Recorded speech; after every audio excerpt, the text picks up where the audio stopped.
Martinique. En tout cas, pour suivre, c'est Abdelkader Benarab qui va venir vous parler de Fanon, parler de Frantz Fanon. Il vient de signer un très bel ouvrage qui s'intitule Frantz Fanon. Abdelkader. Permettez-moi de vous présenter cet illustre personnage en résumant ce qui est irrésumable, pratiquement. Fanon est mort donc à l'âge de 36 ans. Une vie très courte, me direz-vous. Quel paradoxe. Il a mené au moins 3 vies à la fois, celle du psychiatre, du militant et de l'écrivain, dont l'exposé qui va suivre va tenter de redéployer brièvement, si ce n'est pas très brièvement, les grandes lignes. Le combat d'Omar Frantz Fanon.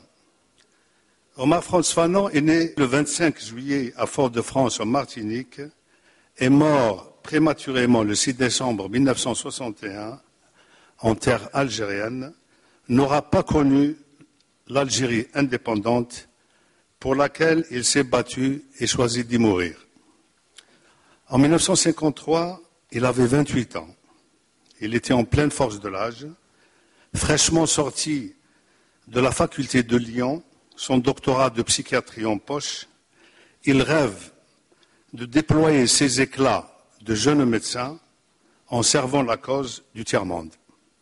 À peine prenait-il ses fonctions qu'il commença à observer le comportement de ces malades dont il tentait, avec une attention particulière, de saisir les contours symptomatologiques de l'affection.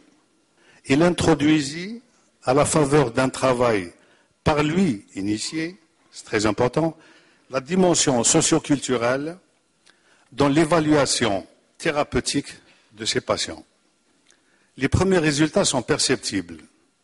Ils ont conclu que la structure sociale et politique, dans le contexte colonial, a accéléré le phénomène de dépersonnalisation par l'éloignement de l'individu de son milieu d'origine.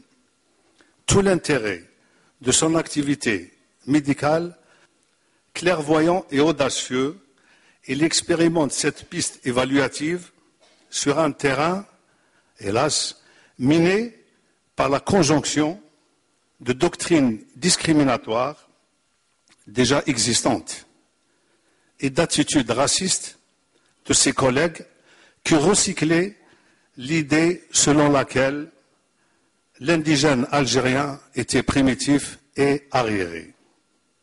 Donc cette démarche est malvenue. Elle est même sentie comme un acte de sédition, comme un défi, comme un affront qui répugnait vertement à la junte médicale de la part d'un jeune médecin noir qui plus est. En ces débuts de 1956, où la guerre faisait rage, l'étreinte du corset de fer professionnel qui enserrait le jeune Fanon et le tenait de plus en plus à l'étroit. Donc il démissionna de son poste pour aller rejoindre les rangs des combattants algériens en Tunisie.